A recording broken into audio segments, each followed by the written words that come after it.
هذا النور شفاء صدور فاض وعطر كل لسان وهنا.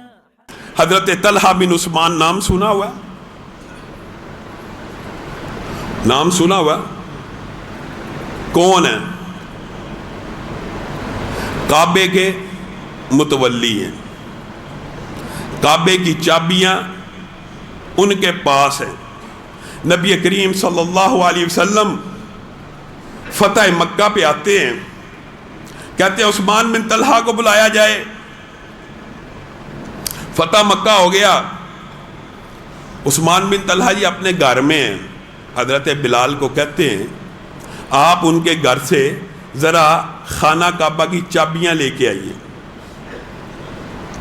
اب حضرت بلال ان کے گھر جا رہے ہیں، یہ بات ضمنی طور پہ آئی ہے تو سمجھ لیجئے حضرت عثمان بن طلحہ نے اسلام کو فتح مکہ سے کچھ عرصہ قبل قبول کر لیا تھا، اب لیکن ماں کے پاس ہے اور ماں پکی مشرک ہے، ابھی اسلام کو قبول نہیں کیا ہوا۔ حضرت بلال ان کے گھر پہنچ چکے ہیں کہ خانہ کعبہ کی چابی دو۔ ماں کہہ رہی ہے ہرگز ان کو نہ دینا، یہ اپنے دین سے پھر گئی ہیں، ان کو چابی نہ دینا۔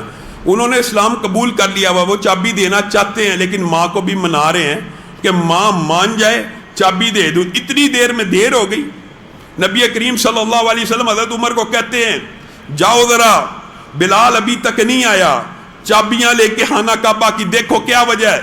حضرت عمر نے دیکھا بلال باہر کھڑے ہیں، حضرت عثمان اندر ہیں۔ حضرت عمر کا آپ کو پتہ ہے، امیر عمر کی روب دبدبہ، آواز لگائی عثمان کہاں ہے خانہ کعبہ کی چابیاں؟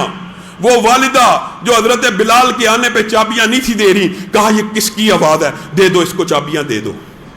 صرف آواز سن کے روب سے اتنا حواس باختہ ہوئی، کہا ان کو چابیاں دے دو، ڈر گئی۔ حضرت عمر کے ہاتھ میں حضرت عثمان نے چابیاں پکڑانا چاہی، حضرت عمر نے کہا نہیں، حدیث کا احترام یہ ہے کہ میرے نبی نے مجھے یہ کہا ہے کہ عثمان کو ساتھ لے کے آؤ، اللہ کی قسم چابیاں نہیں پکڑوں گا، تجھے ساتھ لے کے جاؤں گا۔ حضرت عثمان کو ساتھ لیا، نبی کریم صلی اللہ علیہ وسلم نے چابی پکڑی ہے۔ سیرت کا لمبا چوڑا باب ہے، خانہ کعبہ کے دروازہ کھولا، جو انہوں نے کرنا تھا، سیرت کا موقع آیا تو اس کے اندر اس کی تفصیل کو بھی بیان کریں گے۔ جو بات آپ کے سامنے رکھنا اس کی طرف آئیے۔ نبی کریم بت توڑ کے عبادت سے فارغ ہو کے باہر آئے، اب صحابہ اپنی گردنوں کو اونچا کر رہے ہیں، کس لیے کہ خانہ کعبہ کی چابی شاید آج ابو بکر کو مل جائے، شاید بلال کو مل جائے، شاید عمر کو مل جائے۔ بڑے بڑے صحابہ گردنوں کو اونچا کر رہے ہیں۔ کہا عثمان بن طلحہ کہاں ہیں؟ کہا وہ تو روتے ہوئے گھر چلے گئے۔ روتے ہوئے؟ ہاں وہ رو رہے تھے، اس کو بلاؤ۔ ان کو بلایا، وہ بھی زارو قطار رو رہے ہیں۔ نبی کریم صلی اللہ علیہ وسلم نے کہا لگتا عثمان آپ نے دل سے ہمیں چابیاں نہیں دیں جو روئی جا رہے ہیں۔ کہا نہیں اللہ کے رسول، اللہ کی قسم چابیاں تو دل سے دی ہیں، لیکن آج پچھتاوا بھی ہے اور آپ کی حدیث کی عظمت ہے جس کو سوچ سوچ کے میں روتا چلا جا رہا ہوں۔ عثمان کیا بات ہے؟ کہا آپ کو شاید یاد نہیں، ایک وقت تھا آپ نے اسی خانہ کعبہ کی چابی کو ہجرت سے قبل مجھ سے مانگا تھا اور میں نے آپ کو انکار کر دیا تھا، آپ دین سے پھر گئے ہیں، دین سے پھر گئے ہیں۔ اس وقت آپ نے ایک جملہ کہا تھا، آپ کو شاید یاد نہ ہو، حدیث کی حجیت کا اس سے عظیم جملہ کیا ہو سکتا ہے؟ عثمان ایک وقت آئے گا، یہ خانہ کعبہ کی چابیاں میرے ہاتھ میں ہوں گی اور میں محمد صلی اللہ علیہ وسلم جس کو چاہوں گا دے دوں گا۔ میں وہ بات سوچ سوچ کے رو رہا ہوں کہ کاش اس وقت اسلام کو قبول کر لیا ہوتا۔ آج آنکھوں سے دیکھ رہا ہوں کہ یہ قرآن کی آیت نہیں ہے، یہ حدیث ہے۔ ابھی قرآن مکمل نازل نہیں ہوا تھا، آپ نے جو بات کی منوان پوری ہو گئی۔ نبی کریم صلی اللہ علیہ وسلم نے کیا کہا؟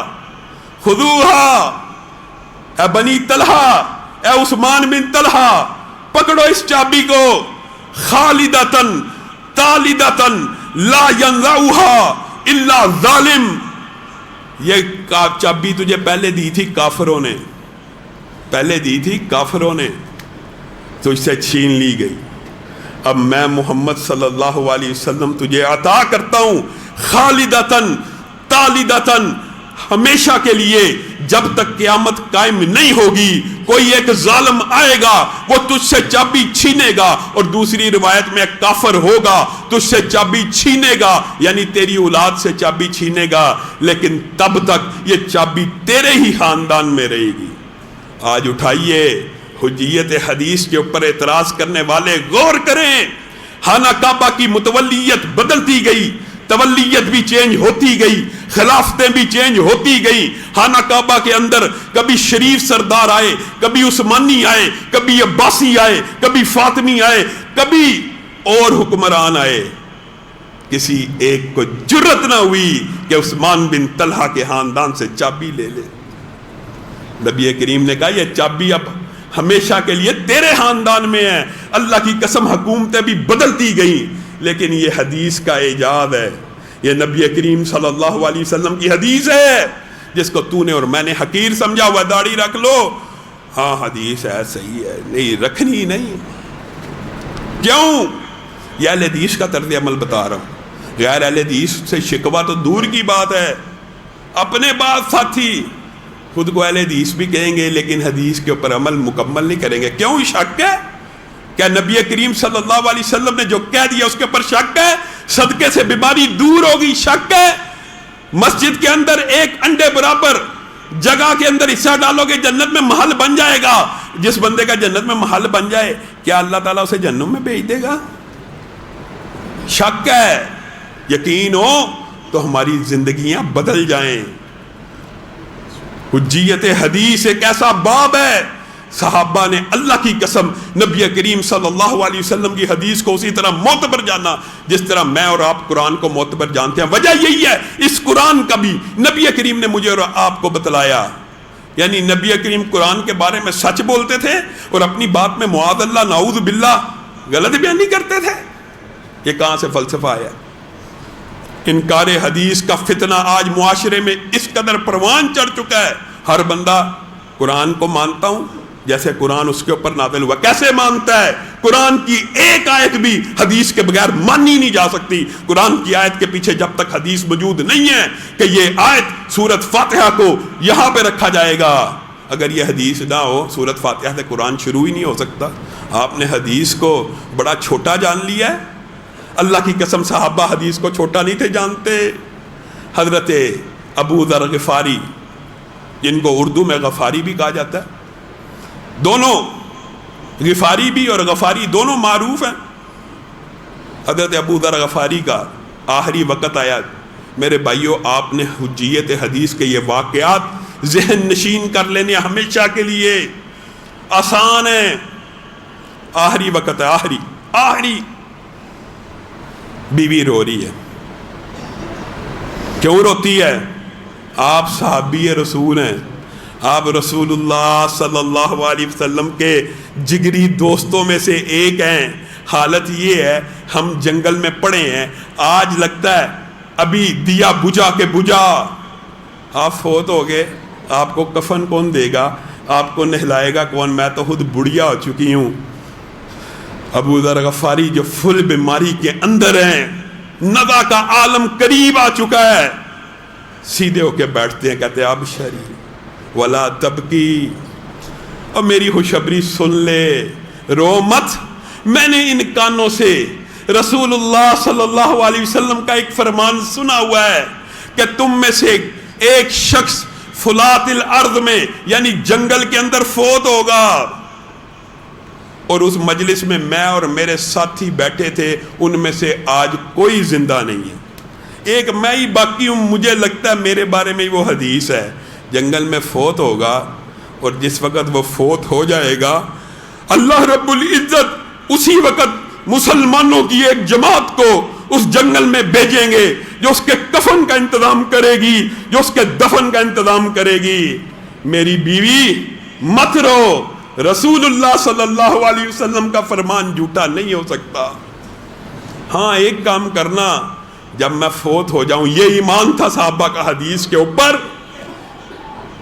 ایک کام کرنا، جب میں فوت ہو جاؤں میری میت کو باہر نکال دینا اور مجھے اس وقت تک دفن مت کرنا جب تک مسلمانوں کی ایک جماعت یہاں پہ نہ آئے. بتائیے کس طرح کا حدیث کے اوپر یقین ہے, کس طرح کا حدیث کے اوپر اعتماد ہے. ادھر سے یہ بات کہی, روح نکل گئی, روح نکلی, بیوی نے دستک سنی. ہوا کیا, عبداللہ ابن مسعود عراق سے آ رہے ہیں اور کہتے ہیں میں نے سنا ہے اس جنگل میں ابو ذر غفاری رہتے ہیں, ذرا اس کو تلاش کرو, اس کی جھونپڑی کو, پرانا ساتھی ہے, پرانا دوست ہے, آج اس سے ملنے کو جی کر رہا ہے. دروازے پہ دستک دی, ابو ذر غفاری کا گھر یہی ہے, یہی ہے. کہاں پہ ہیں؟ فوت ہو گئے ہیں. پیچھے ہو جاؤ, ہمیں ہمارے بھائی کے کفن اور دفن کا انتظام کرنے دو. بتائیے حجیت حدیث کے اوپر, نبی کریم صلی اللہ علیہ وسلم کے قول کے اوپر صحابہ کا ایمان کیسا ہے؟ اپنی بیوی کو کہہ رہا مجھے دفن مت کرنا, کیونکہ رسول اللہ سے سنا ہے میرے دفن کا انتظام کرنے ایک جماعت آئے گی. اللہ کی قسم ابھی فوت ہوئے ہیں, جماعت دروازے کے اوپر پہنچ چکی ہے. کفار مسلط ہم پہ ہوئے, اسلام سے جب ہم دور